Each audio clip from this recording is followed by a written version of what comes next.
오늘은 언약의 맥 14번째 시간이 됩니다. 지난주 우리는 야곱이 베냐민을 데리고 가지 않으면 시므온을 찾을 수 없는 상황이라는 걸 알면서도 베냐민을 주지 않고 버티는 데까지 봤어요. 언제까지 버티냐? 양식이 떨어질 때까지. 뭘 믿고 버티냐면요, 그동안 혹시 이 흉년이 끝나지 않겠나 하고 버티는 거예요. 그런데 양식은 다 떨어졌고 흉년은 끝이 보이지 않는 거예요. 이제 야곱은 죽음과 같은 그 갈등을 이제는 정리를 해야 돼요. 어떤 결단을 내려야 되는 시점이 왔어요. 그런데 야곱은 지금 죽을 것 같은 거예요. 왜냐? 베냐민을 보내면 꼭 잘못될 것 같은 거예요. 이게 지금 야곱이 온 일생을 그렇게 살아왔단 말이에요. 야곱이 떠나기만 하면 야곱이 사랑했던 모든 사람들이 다 떠나갔어요. 어머니 리브가가 그랬어요. 야곱이 떠나가니까 어머니가 돌아가셨고, 그리고 라헬도 자기 손에서 그렇게 떠나갔고, 그리고 그 사랑했던 요셉도 자기가 밖으로 내보냈더니 죽었잖아요. 그리고 이제 마지막 남은 건 베냐민 하나인데, 그거 이렇게 꽉 붙잡고 마지막 사랑을 붙잡고 있는데 이 아이도 내보내면 또 왠지 없어질 것 같은 거예요. 그래서 이것만은 못 내놓겠다고 꽉 붙잡고 있는데 죽어도 못 내나 하는데, 붙잡고 있으면 어떻게 할 거예요? 굶어 죽는데. 걔도 굶어 죽고 자기도 굶어 죽고 온 가족이 다 굶어 죽게 생겼는데, 그러니까 이제는 붙잡을 방법이 없는 거예요. 그러니까 이제 내놔야 되는 시점이 온 거예요. 얼마나 괴롭겠어요. 여러분 같으면. 여러분 소중한 걸 잃어봤잖아요. 우리도 그냥 정말 내 소중한 걸 어쩔 수 없이 빼앗겨야 될 때 그 우리 비통한 심정, 야곱이 그걸 지금 몇 번씩이나 마지막 붙잡음까지 다 잃어버리는 거예요. 잃어버리는 시점이 온 거예요. 자, 봐요. 행복한가요? 야곱이 지금? 여러분들이 보기에는 믿음의 조상이고 이 집안의 축복을 받은 사람인데, 수천 년 내려오는 의인들이 집안에 내려온 축복, 여호와 하나님의 축복을 받은 사람인데 인생이 왜 이리 험악하냐 하는 거예요. 왜 일생을 다 해모은 재산도 다 날아가고 내가 사랑하는 이들도 다 내 곁을 떠나고 여호와의 축복이란 도대체 뭐냐는 거예요. 꼭 우리 모습 아니에요? 우리도 축복 받았잖아요. 야곱이 받았던 축복하고 우리가 받은 축복이 뭐 다른 줄 아세요? 야곱이 받은 것도 임마누엘 하나님이에요. 하나님이 베델에서 만났던 하나님이 그랬잖아요. 내가 이집트 너하고 영원히 같이 살아줄게. 너와 동행할게. 그 약속을 우리는 안 받았나요? 예수님의 복음을 영접하는 그 순간 임마누엘 하겠다고, 내가 이제는 너희와 함께 살아주겠다고, 그 약속의 축복과 함께 우리가 이 신앙으로 들어왔잖아요. 그럼 똑같아요. 근데 왜 우리 인생은 여러분들이 뒤돌아올 때, 야, 나는 복에 겨워 죽겠어, 이런가요? 예. 이 한 분이 있네요. 한 분. 이분만 빼고 나머지는 왜 다 가만히 있어요, 그러면? 왜 꼭 야곱처럼 분명히 축복받은 인생인데 왜 이렇게 인생이 험악하냐 하는 거예요. 이거 오늘 팀 모임 질문이에요. 졸지 말고 잘 듣고 가서 진지하게 한번 토의를 해보세요. 근데 성경은 놀랍게도요, 이 시점에서부터 야곱의 이름을 바꿔요. 이스라엘이 이렇게. 그래서 창세기 43장 6절부터는요 이름이 바뀌어요. 이때까지는 야곱이 이렇게 했는데 이제부터는 이스라엘이 이렇게 이름을 바꿔버려요. 이건 왜 이럴까요? 여기에 깊은 의도가 있어요. 자, 야곱 이름이 뜻이 틀어잡는 자예요. 그는 정말 말 이름 그대로 틀어잡는 자였어요. 태어날 때부터 형의 발꿈치를 꽉 붙잡고 나온 사람이에요. 얼마나 이약한 사람이에요. 그 어릴 때부터. 그리고 온 일생을 다해서 자기가 원하는 것, 자기가 사랑하는 것, 이런 것들은 악착같이 빼앗고 틀어지고 놓아주지 않는 사람이에요. 그래, 야복강에서는요 하나님을 만나니까 하나님까지 틀어지고 멱살까지 틀어지고 복을 내놓으라고 협박을 했던 사람이에요. 하나님도 그의 손에서 못 빠져나왔어요. 그래서 이거 놔라. 야, 해가 뜬다. 나를 좀 가게 해라. 너무 말을 안 들으니까 한 대 맞았잖아요. 하나님한테. 그렇게 틀어지고 틀어졌건만 온 힘을 다해 틀어졌는데 이제 다 사라진 거예요.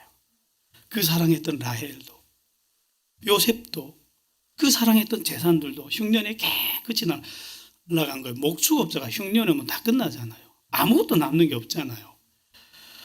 그리고 이제 남은 하나, 정말 마지막 남은 하나, 베냐민, 그거 꽉 붙잡고 사는데 그것도 이제는 놔줘야 되는 시점이 온 거예요. 그럴 때 여기 와서 야곱이 무엇을 하냐면요, 손을 놔버려요. 마지막 틀어잡던 걸 이렇게 맥없이 놔버려요. 어쩔 수 없고 놔버려요. 요 시점을 기다린 거예요, 하나님이. 하나님이 정말 야곱을 통해서 하고자 했던 일이 이거였던 거예요. 야복 강가에서 좀 대화를 통해서 이루고자 하셨던 일이 이건데 그 하나님을 틀어잡고 안 놓는 바람에 하나님도 대화가 안 됐단 말이에요. 그래서 그때 하나님이 입을 좀 바꿔버렸잖아요. 넌 하나님을 이긴 자야. 하나님이 졌다는 소리죠. 졌다. 내가 두 손 들었다 했는데 이제는 누가 두 손 들었죠? 야곱이 두 손 든 거예요. 여기 와서 두 손 든 거예요. 그러니까 야곱이 아들들을 다시 불러요. 가서 다시 양식을 사와라. 아들들이 갑니까? 베냐민 안 내놓으면 안 된다는 걸 아니까 아들들이 다 말도 못하고 가만히 앉아있는데 유다가 나서요. 이번에는 이 야곱이 유다의 말은 들었거든요. 이 마음으로 돌아온 이 믿음직한 자식, 유다의 말은 들으니까 유다가 나서서 그래요. 이 아이를 함께 보내주지 아니하면 우리가 양식 사오지 못합니다. 아버지, 이 아이를 달라고. 그러면 내가 그의 몸을 담보하겠다고. 르벤은 자기 자식들을 담보로 했는데 안 줬는데 유다가 내가 그를 담보한다고. 내가 만약 이 아이를 데려오지 못하면 내가 그 죄를 평생 영원토록 지고 가겠습니다. 아버지, 아들 주세요 하니까 이스라엘이, 이게 기록에는 울었다는 기록 안 나오는데 분위기 보면 아마 울었었던 것 같아요. 울면서 이런 말을 합니다. 전능하신 하나님께서 그 사람 앞에서 자비를 베풀어 그 사람이 시므온과 베냐민을 돌려보내 주시기를 원하노라. 자, 이제 누구를 의지하죠? 이제는 하나님을 의지할 수밖에 없는 상황이 온 거예요. 그러니까 하나님께서 돌려보내 주시기를 원하노라 하면서 내가 자식을 잃으면 이르리로다 하고 포기하는 거예요. 그래서 주는 거예요, 자식을. 그래서 이 11 형제들이 베냐민을 데리고 포위하듯이 고이고이 모시고 이렇게 애굽으로 가서 총리의 집을 문을 두드렸죠. 그랬더니 총리가 딱 보더니 이 사람이 너희가 말하던 그 동생이냐 알아보죠, 총리는. 그러면서 이 사람들 다 집안에 들여라. 그리고 출근해야 되니까 내가 점심을 돌아와서 잔치를 베푸니까 짐승 잡어. 자기 종들한테 그렇게 말을 하면서 출근했어요. 그러니까 집안으로 다 끌려 들어간 거예요. 그러니까 형들은 또 불안해 죽겠는 거예요. 왜 집으로, 자기 사택으로, 왜 총리 사택이면 얼마나 멋있겠어요. 얼마나 담장이 높겠어요. 또 그 감옥과 같은데 거기로 끌려 들어가니까 야, 이거 우리 몽땅 잡아서 우리 종으로 삼자는 거 아니야? 우리 나귀들을 몽땅 뺏자는 거 아니야? 불안해가 들어가서 전번에 가져갔던 자루 안에 있던 돈들을 꺼내놔요. 이거 우리 어떻게 된 일인지 모르겠다고, 이거 우리가 한 일 아니라고 하니까 청지기가 이상한 말을 해요. 두려워하지 마. 안심해. 너의 하나님, 너의 아버지의 하나님이 재물을 너의 자루 속에 다시 넣어준 거야. 이러면 야, 이게 무슨 말이야? 이렇게 돼야 되잖아요. 여러분들이 보기엔 당연한 말 같은데 이게 너무 당연한 말이 아니에요. 왜? 당시 여호와 하나님은요, 온 세상 사람들이 아무도 몰랐어요. 오직 이 야곱의 집안만이 섬기는 하나님이에요. 온 세상이 다 우상 따라갔단 말이에요. 그런데 아니, 너의 아버지의 하나님이고 저 사람이 우리 아버지 하나님을 어떻게 아는데? 온 세상이 비밀인데 이거 이상하죠. 이게부터 뭔가 이상하죠. 그 다음에 요셉이, 총리가 점심시간에서 돌아왔어요. 그러면서 굉장히 따뜻하게 너희가 전에 말하던 그 노인이 안녕하시냐 하니까 불안해가지고 왜 이렇게 친절하지? 하고 하는데 이게 말하던 얘가 너희가 말하던 작은 동생이냐? 하고 쳐다보다가 집 안으로 뛰어들어가서 그렇게 우는 거예요. 그 보고 싶었던 정 10년 이상 떨어져 있었잖아요. 그리고 다시 나와서 야 상을 차려라 하니까 세 개의 상이 차려집니다. 이 애굽 사람들은 이 목축업자들을 부정탄다고 불경하다고 한 상에서 먹질 않아요. 그러니까 그 집안에 애굽 사람들이 종들이 상이 하나 있고, 그다음에 총리의 상이 하나 있고, 그다음에 형들이 상이 이렇게 있는데, 순서대로 쫙 이름이 쓰여져 있는 거예요. 그러니까 형들이 저 사람이 어떻게 우리 순서를 다 알지? 이상하다 하면서 흉년에 배고팠잖아요. 그러니까 실컷 먹고, 그다음에 즐겁게 먹다가, 그다음에 베냐민은 몇 배로 주면서 많이 먹어라. 얼마나 형들한테 미움받았겠냐. 이러면서 많이 먹어라 하고 준 다음에 자루에다 다 양식을 넣어서 보내는데, 이번에도 또 돈들을 다 집어넣어서 보내는 거죠. 그래서 가족들이 돈은 안 받겠다는 거죠. 사랑이죠. 근데 베냐민의 자루에다가 자기가 마시던 은잔을 집어넣게 한 거예요. 그리고 보냈어요. 형들이 너무 즐거웠죠. 아버지가 걱정하던 일이 안 일어난 거예요. 그 걱정했던 시므온도 다시 찾고 베냐민도 다시 안전하게 집으로 그렇게 신나서 지금 가고 있는데, 뒤에서 애굽의 군대가 와 말 타고 뛰어오는 거예요. 그러면서 둘러서 포위해버린 거예요. 뭐야 했더니 거기 보니까 이 총리의 청지기가 시퍼래가지고 니들이 어떻게 이 선을 악으로 갚을 수 있냐? 왜 우리 주인이 점칠 때 쓰는 그 은잔을 훔쳐갔냐 하니까, 이 사람들이 그래도 하나님 믿는 족속들인데 이 정도는 아니잖아요. 우리가 절대로 그럴 수 없다고. 우리가 나오면 우리가 누구에게서 나오든지 그는 우리가 죽일 거라고 막 이렇게 장담을 해요. 그럼 보자 하고 자루들을 들추는데, 제일 마지막 베냐민의 잔에서 확 쏟으니까 은잔이 딸그랑하고 떨어진 거예요. 천둥 소리 같았죠. 형제들이 다 새까매진 거예요. 청지기가 그러는 거예요. 이 자를 데려다가 이 자는 노예가 될 거야. 죄를 지었으니까. 아버지가 그렇게 걱정하던 일이 정말로 일어난 거예요. 그러니까 형제들이 그 자리에서 다 엎어져 가지고 펑펑 울어요. 근데 청지기가 분명히 이랬거든요. 너희는 다 돌아가. 이자만 데리고 이자만 돌아가서 종이 될 거야 하고 베냐민만 잡아가는데, 형제들이 한 명도 집에 안 가요. 다 베냐민 따라 다시 총리의 집으로 와서 엎드립니다. 그러니까 총리가 그래요. 너희가 어찌하여 이런 일을 행하였느냐? 내가 좀 잘 치는 줄 몰랐네 하니까 그것이 유다가 나서요. 유다가 눈물 펑펑 흘리면서 나서요. 왜 유다가 나서냐면요, 지금 이 아이를 유다가 설득해서 데려왔잖아요. 자기를 담보로 해서 데려온 아이잖아요.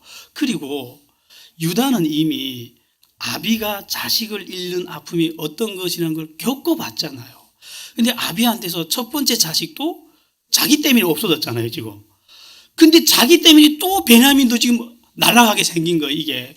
그러면 아버지가 어떻게 될지를 너무 잘 아니까 유다가 나서는 거예요. 유다가 나서서, 야, 일이 이렇게 됐으니까 우리가 무슨 말을 하겠습니까? 우리가 정말 할 말이 없는데, 이 잔이 발견된 자가 아니라 다 우리 다 같이 주의 노예가 되겠다고, 그러니까 우리를 다 같이 받아달라고 처음에는 이렇게 간청을 해요. 그러니까 총리가 차갑게 거절해요.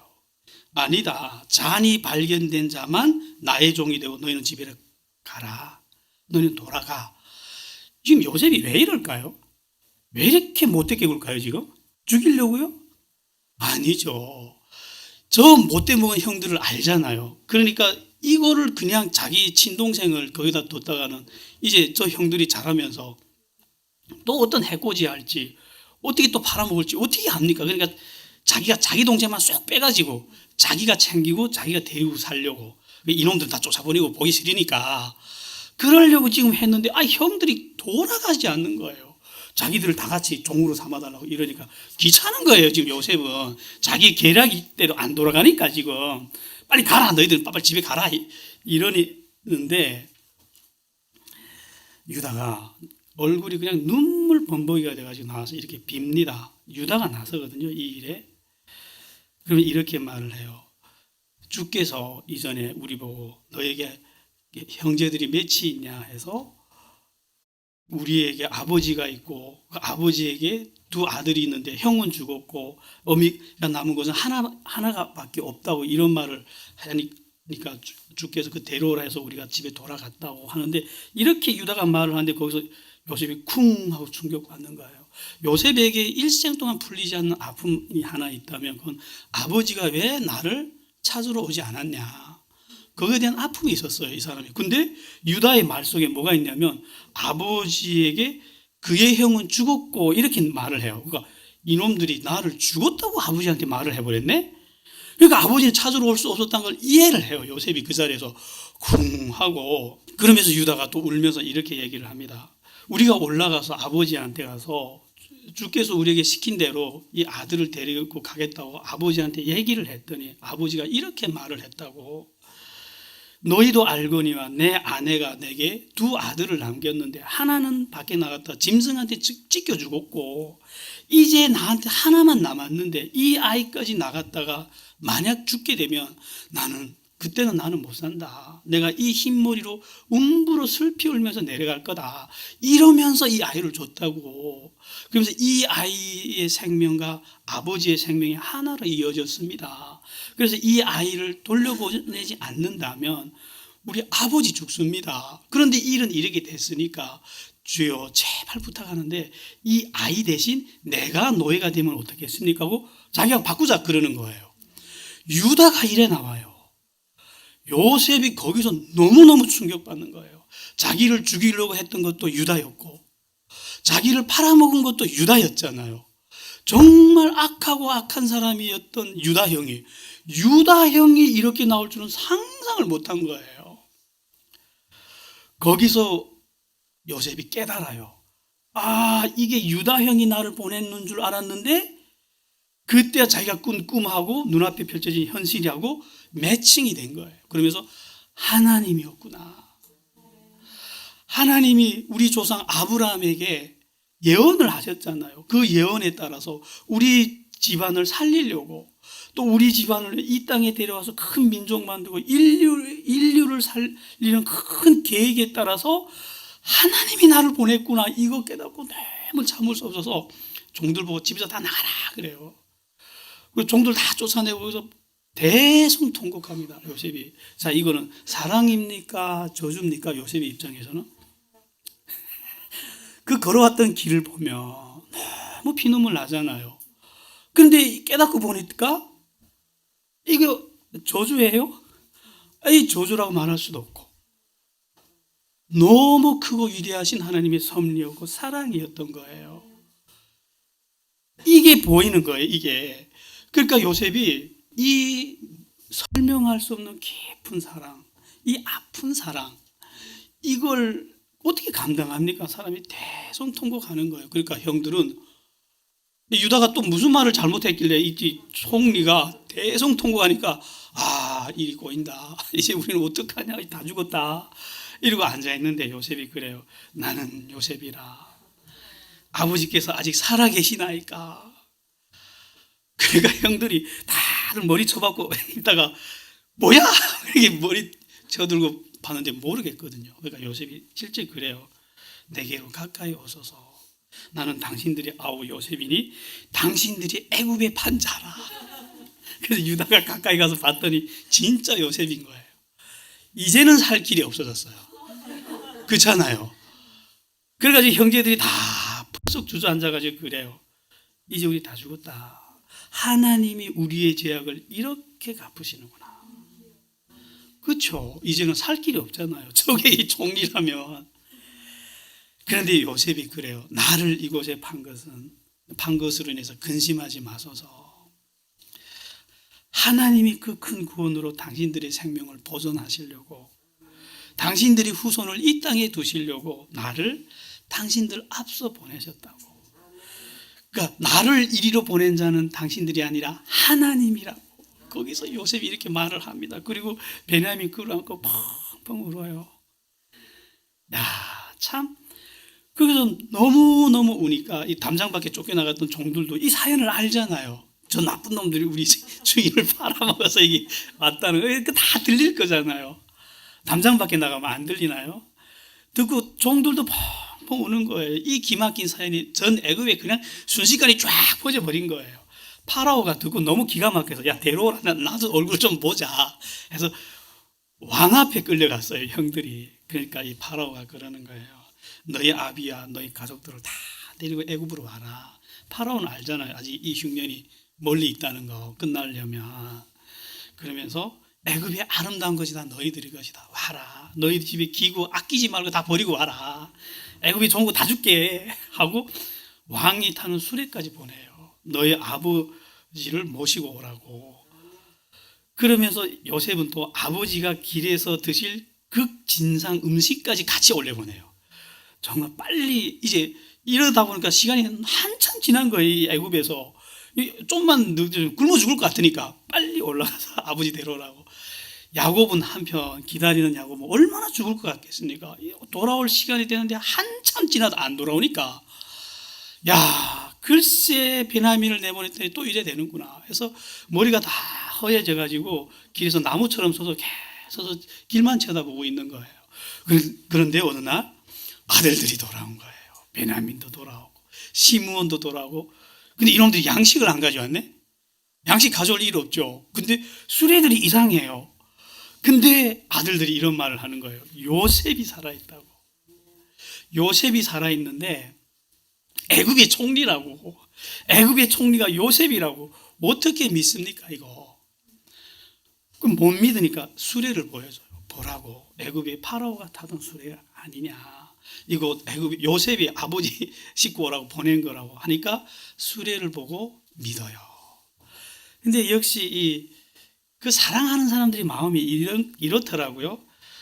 야 총리가 됐니 너무 좋다 이런 게 아니라 그가 살아있다고 그것만으로도 조카도다. 이게 어미의 마음이잖아요. 그런데 말이 이래요. 내가 죽기 전에 가서 그를 보리라. 지금 당장 가겠다는 소리예요? 가기 싫다는 거예요. 의외죠. 내려가기 너무 싫어하는 거예요. 지금 야곱이 왜 이렇게 싫어하냐. 근데 형제들은 난리 났죠. 가자고, 아버지 가자고 해서. 그래서 길을 떠나는데 야곱이 수레를 안 타요. 수레 안 타고 걸어가요. 애굽으로 가는데 우리식으로 말하면 벤츠를 자기 뒤따라오게 하고 자기 걸어가는 거예요. 이렇게. 왜 이럴까요? 궁금하지 않나요? 우리 여러분 같으면 야 이게 웬 은혜냐 이러고 막 날아갔을 것 같은데 야곱이 걸어가요. 느직 가기 싫어가지고. 그래서 하룻길을 걸어서 부엘세바라는 곳에 도착하니까 저녁이 되니까 이 아들들은 야영을 한다고 막 캠핑 준비한다고 막 천막 치고 이러니까 아들들 못 그래요. 단을 쌓아라. 내가 여기서 하나님께 제사를 지내겠다 하고 제사를 지내면서 하나님을 부르는데요. 아버지의 하나님을 찾아요. 아직도 자기 하나님이 아니야. 성경에 보면 분명히 자기 아버지의 하나님을 불렀더라. 아니 엘엘로엘 이스라엘 이래놓고는 자기 갔다 와서 하나님 내 하나님을 인정해 드릴게요 하고 막 그렇게 말해놓고는 아직도 누구의 하나님이죠? 아버지 하나님인 거예요. 지금 의지해요 이 사람이? 믿어요 하나님을? 자기 하나님 아니에요 아직. 그래서 이렇게 제사를 지내고 나니까 하나님이 그날 밤 야곱의 꿈에 나타나요. 꿈에 나타나서 야곱아 그러니까 야곱아 이러면 되는데 야곱아 이 뉘앙스가 이제 어떻게 느껴져요?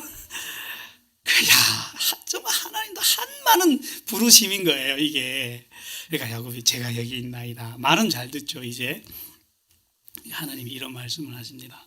나는 내 아비의 하나님이다. 아비의 하나님을 찾았으니까 하나님도 나는 너의 하나님이다 이렇게 나타나는 게 아니라 나는 누구의 하나님이라고요? 나는 너의 아비의 하나님이다 하고 나타나서 하시는 말씀이 애굽으로 내려가기를 두려워하지 마. 두려워했다는 소리잖아요. 왜 이렇게 두려워할까요? 아브라함에게 주셨던 예언을 이제 아는 거예요. 창세기 15장 13절에 하나님이 아브라함에게 이렇게 예언을 했거든요. 이제 너희 후손들이 애굽으로 내려갈 거야. 거기서 400년 동안 종살이 하다가 이 땅으로 올 거야. 그 예언이 이루어지는 길이라는 걸 야곱은 아는 거예요. 그러니까 지금 내려가는 이 걸음은 좋은 것 같지만 결국 우리 족속이 저기 가서 400년 동안 종살이 해야 돼. 이거 너무 무섭고 내려가기 싫은 거예요. 여러분 같으면 내려가겠어요? 못 내려가죠. 그러니까 이 또 안 내려갈 수도 없어. 요셉이 기다린다니까. 여기 양식도 없어요. 요셉이 기다린다니. 안 갈 수도 없고 갈 수도 없고. 그러니까 막 두려워서 이렇게 걸어왔는데 하나님이 걱정 마. 두려워하지 마. 왜 두려워하지 말아야 되느냐. 내가 거기서 너를 가지고 큰 민족 만들 거야. 그러면서 내가 너와 함께 애굽으로 내려가리라 그래요. 그래서 정녕 너를 인도하여 다시 올라올 거야. 이게 언제 했던 약속이냐면요. 야곱이 형을 피해서 도망가다가 베델에 가서 완전히 뻗었잖아요. 거기서 하나님이 나타나서 그때도 이렇게 약속했잖아요. 내가 너와 함께해서 네가 정녕 이 땅으로 돌아올 때까지 내가 너와 함께 해줄게. 그 약속을 했고 이 약속은 이루어졌나요? 하나님이 일생을 통해서 정말 신실하게 이루어졌다는 걸 야곱은 경험을 했잖아요. 근데 똑같은 말씀한 거예요. 애굽으로 내가 너와 함께 내려가서 정녕 너를 다시 데리고 이기로 올게. 그러면서 요셉이 그 손으로 내 눈을 감기리라. 그럼 요셉이 그의 눈을 감긴다면 이 사람이 살아있는 동안에는 종이 안 된다는 말이잖아요. 그때야 야곱이 가자 하고 수레에 올라탔대요. 야, 그리고 수레를 타고 애굽으로 내려가는데 그 며칠 길이에요. 짧은 거리가 아니거든요. 며칠 동안 수레에서 할 일 없잖아요. 그래 덜렁덜렁 그러면서 가면서 뭐 했냐. 이때 이 야곱이 완전히 거듭나요. 완전히 잠에서 깨어난 사람처럼 완전히 다른 사람은 여기서 거듭납니다. 어떻게 거듭나냐면요. 이 사람이 길에서 자기가 지나왔던 하나님과 한평생 같이 살았던 인생을 뒤돌아보는 거예요. 뒤돌아봤더니 이런 것들이 보이기 시작하는 거예요. 인생을 총알이 있는 거죠. 자, 야곱의 일생을 한마디로 압축을 하면요. 이 사람은 자기 것을 붙잡으려고 뛰다닌 사람이에요. 남의 것 뺏으려고 아니라 자기 것을 쟁취하려고 악착같이 뛰다닌 사람이에요. 한번 볼까요? 뱃속에서부터 형하고 먼저 나가겠다고 치고받고 싸우다가 힘이 딸려서 발꿈치 자꾸 나왔거든요. 그것 때문에 장자권이 날아갔어요. 나와봤더니 그래서 그 장자권을 다시 뺏겠다고 형하고 일생을 싸우는데 힘이 딸려. 안 돼. 그러니까 힘 딸리면 술수를 가지고 해야죠. 그래서 술수를 가지고 빼앗아 냈어. 근데 아버지가 인정 안 하는 거예요, 이걸. 그러니까 아버지가 마지막까지 이 축복을 에서한테 주니까 그걸 또 속여가지고 빼앗아 낸 거예요. 그것도 술수를 부려가지고. 이렇게 했는데, 그렇지만 이 그림을 우리 다시 뒤집어 볼까요? 야곱이 아무리 악을 쓰고 그걸 빼앗아내고 속여냈다 한들 그건 이미 야곱이 것이었다는 거예요. 하나님은 그가 태어나기 전부터 이미 그의 하나님이었다는 거예요. 그래서 하나님은요, 야곱이 힘이 딸려서 뒤따라 나올 걸 미리 아시고 그의 어머니 리브가에게 찾아가 믿음의 후손이라고 미리 알려주신 거예요. 아버지한테도 미리 알려주셨고요. 그리고 그가 술수를 부려서 장자권을 빼앗아 내든지 말든지 하나님 입장에서 누가 장자예요? 야곱이 장자인 거예요. 그리고 아버지가 에서한테 축복을 주든지 말든지 하나님은 이 축복을 누구한테 주려고 했죠? 야곱한테 처음부터 주려고 했었던 거예요. 그런데 그걸 빼앗겠다고 술수를 부리고 형 속이고 아버지 속인 대가로 그는 집을 쫓겨난 거, 거의 쫓겨난 거죠. 피해서 도망을 가다가 죽을 지경으로 도망가다 베델에서 뻗었다가 하나님을 거기서 만나는데 하나님이 자기를 보여주면서 이런 약속을 합니다. 두려워하지 마. 이제부터 내가 너와 함께 할 거야. 그러니까 네 형 에서가 널 못 건드려. 그리고 승냥이도 너 못 건드려. 내가 너와 함께 할 거야 하고 평안히 이 길을 가라고. 결혼을 해야 되니까. 가라고 이런 약속을 줬는데 그럼 그때부터 그 약속을 믿고 하나님을 의지해야 되잖아요. 이 사람이 하나님 의지했나요? 아니요. 죽어도 의지 안 해요. 계속 무엇만 의지했는지 아세요? 이 사람이 자기 술수, 자기 똑똑한 머리만 의지한 거예요. 당시에는요, 이 가치관이 머리 좋은 게 좋은 게 아니라 힘세고 활 잘 쏘고 사냥 잘하는 게 우월한 가치관인 세상이었어요. 그러니까 당시에 볼 때는 이게 스펙이 아니지만 지금 우리 기준에 볼 때는 똑똑한 게 장땡이잖아요. 우리식으로 하면 스펙이잖아요. 이거 믿고 우리식으로 하면 자기 스펙 믿고 하나님 안 믿은 거예요. 자기 총명한 거 믿고. 그 바람에 어차피 야곱하고 라헬 그 여인들은, 그러니까 라반의 딸들은 야곱의 아내 깡들이에요. 하나님이 미리 만들어 놓은 사람들. 가만히 앉아 기다리면 하나님 안 주겠어요? 그거 얻겠다고 14년을 모순살이 또 해야 되는 거예요, 이 사람이. 그리고 또 봐요. 라반하고 이게 품삯을 계약하는데 야곱은 뭘 믿고 품삯을 계약하냐면 자기 나뭇가지 쇼. 이거 믿고 계약한 거예요. 그래가지고 이 라반하고 품삯 계약한 다음에 나뭇가지 쇼를 열심히 하죠. 근데 하나님의 입장에서는 야곱이 나뭇가지 들고 춤추든지 말든지 계속 하나님이 그 야곱에게 양들을 주시는 거예요. 라반의 약속을 10번이나 뒤집었잖아요. 라반의 약속을 뒤집든지 말든지 계속해서 하나님은 야곱에게 양을 주었는데 이게 끝까지 자기 때문에 양이 생기는 줄 착각하니까 꿈에 나타나서 한 말씀 하시잖아요. 야, 야곱아, 너 좀 정신 좀 차리라 하니까 그때 깨닫잖아요. 아, 이게 내가 나뭇가지 때문에 이렇게 되는 게 아니네. 결국 이것도 가만히 있으면 라반이 별 생쇼를 다 해도 어차피 야곱한테 올 것들이에요. 그거를 쟁취하겠다고 또 라반 속이고 나뭇가지 들고 춤추고 결국 자기 것 찾겠다고. 고향에 돌아올 때도 그랬어요. 하나님이 내가 너와 동행할게. 마음 나 집에 가 했더니 그걸 확인시켜준 거 어떻게 확인시켜줬냐면 라반이 죽이려고 추격해 왔잖아요. 근데 라반의 입으로 얘기했어요. 내가 널 죽이려고 왔는데 누구 때문에 못 죽였다고요? 너 아버지 하나님 때문에 못 죽이겠다고. 그럼 확인이 됐잖아요. 근데도 무서워 발발 떠니까 뭘 보여줬죠? 천사들 쫙 호위하는 거 다 보였잖아요.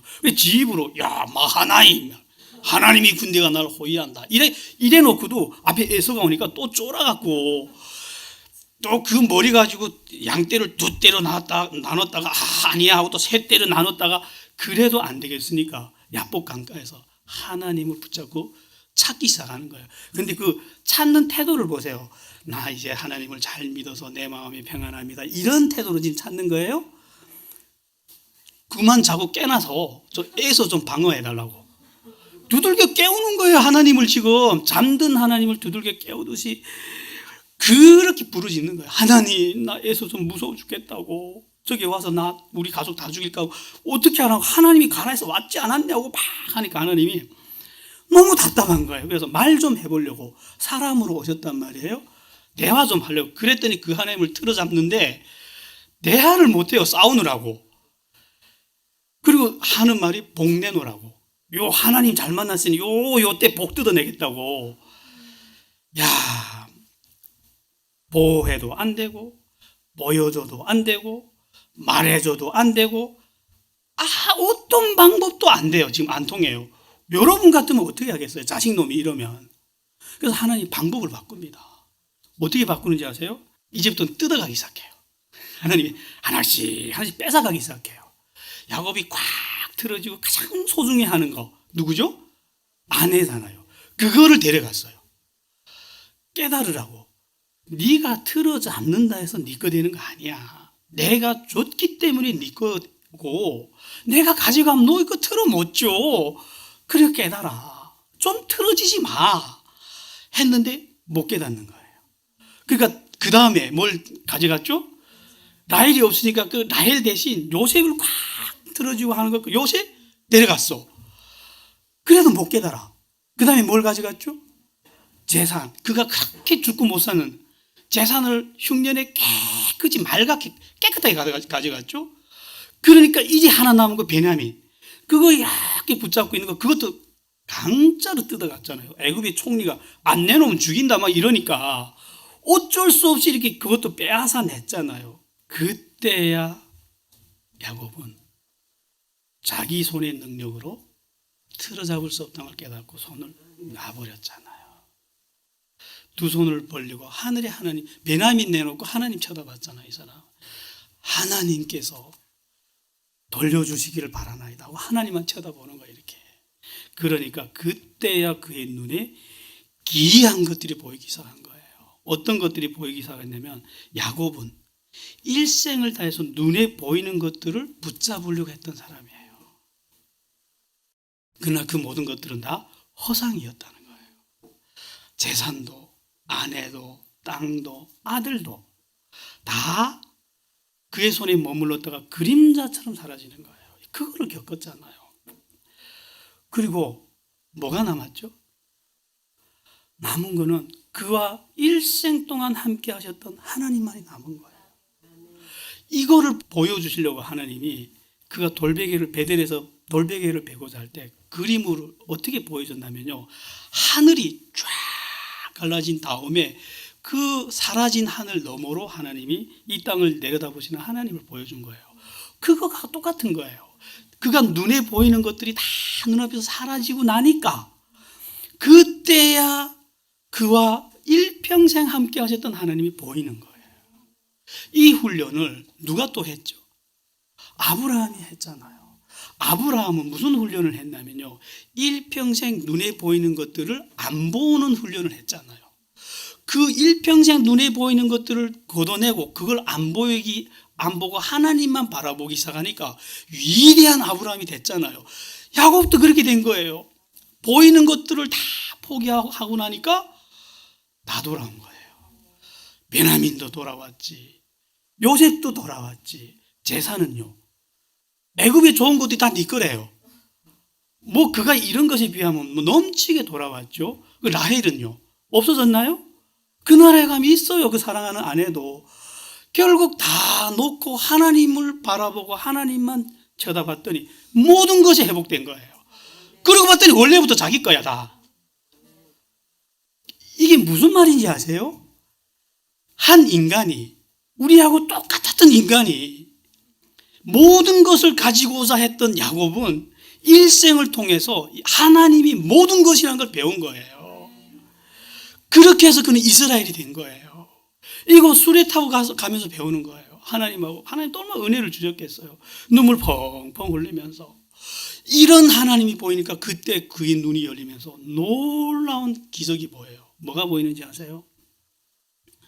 그에게 이렇게 큰 복을 주신 하나님은 이삭의 편애에 의해서 에서에게 빼앗기는 하나님이 아니에요. 처음부터. 에서의 폭력에 의해서 빼앗기는 하나님도 아니에요. 이분은 야곱이 그 하란으로 갔다가 고향에 돌아와서 자기 하나님이라고 인정해야만 자기 하나님이 되는 분도 아니에요. 그가 태어나기 전부터 그의 하나님이었고 태어난 후에도 그와 함께 하신 하나님이었고 죽은 다음에는요, 그때는 그의 하나님이 아닐까요? 영원 전부터 영원까지 자기와 함께 하시는 이 위대한 하나님을 그때 야곱이 본 거예요. 그러면서 이분이 이렇게 거대하게 나를 사랑했구나. 이 거대한 하나님의 사랑을 그때 보면서 이 사람이 완전히 거듭납니다. 그런데 이렇게 하는데 이 못돼 먹은 야곱이 이렇게 거듭나는데 몇 년 걸린지 아세요? 130년이 걸려요. 어찌 보면 이 사람이 못돼 먹은 시간이겠지만 저는 뭘 보고 깜짝 놀랐냐면 그 한없는 하나님의 인내, 그 사랑, 그 깊이. 이 사람을 사람 만들겠다고 온 세상을 다 흉년 내려버리잖아요. 그리고 몇 명이 죽었어요. 라헬도 먼저 가야 되고. 그리고 그 주변에서 얼마나 많은 사람들이 고통을 당합니까? 또 유다 사람 만들겠다고 유다 주변에 몇 사람을 또 죽여요. 이런 천지 만물을 통해서 결국 우리 자녀들을 사람 만들겠다고 넓고 높고 깊은 하나님의 사랑이 여러분들도 이제 보이나요? 그러면 우리는 이런 사랑 안 받았어요? 야곱이 더 커 보이죠? 누가 더 큰 게 한지 볼까요? 당시 야곱은요, 예수 하나님의 아들이 죽는 것도 본 적 없어요. 우리는요, 아들을 십자가에 죽으면서 이렇게 말했어요. 내가 너를 이렇게 사랑한다. 아직도 나 못 믿겠니? 이게 우리 모습 아닌가요? 야곱은 130년이 걸렸다고요. 여러분들은 몇 년 걸릴 것 같아요? 왜 이렇게 지독하게 자기와 함께 하신 하나님이 안 보였을까요? 이 사람은 너무 똑똑해서, 너무 총명했던 거예요. 이 사람이 계산이 너무 빨랐던 거예요. 자기 계산대로 인생이 막 다 돌아갔던 거예요. 그러니까 하나님이 안 보이죠. 우리 다 똑같잖아요. 우리 운명의 주인이 나야. 이거 내려놓으면 막 죽을 것 같아가지고, 하나님한테 맡기면 몽땅 엉망될 것 같아가지고, 그 한 줌짜리 자기가 설계한 인생을 못 포기하잖아요. 그래, 우리 몇 년 걸릴 것 같아요? 빠른 사람이 10년 걸려요, 여러분. 빠른 사람이 10년 걸려요. 그래서 목회자들이 똑같이 말해요. 목회 시간 한 텀이 8년에서 10년이라고. 한 사람을 데려다 앉혀놓고 사람 만드는데 짧으면 8년, 길면 10년 걸린대요. 무슨 말인지 아세요? 이렇게 당신들이 하나님 말을 안 듣는다는 말이에요. 우리는 8년 걸리지 맙시다. 몇 년 걸릴 거예요? 우리 창세기부터 계시록까지 배우는데 2년이면 다 배워요, 우리 교회에서. 2년에 끝냅시다. 우리에게 처음에 주셨던 축복은 뭔지 아세요?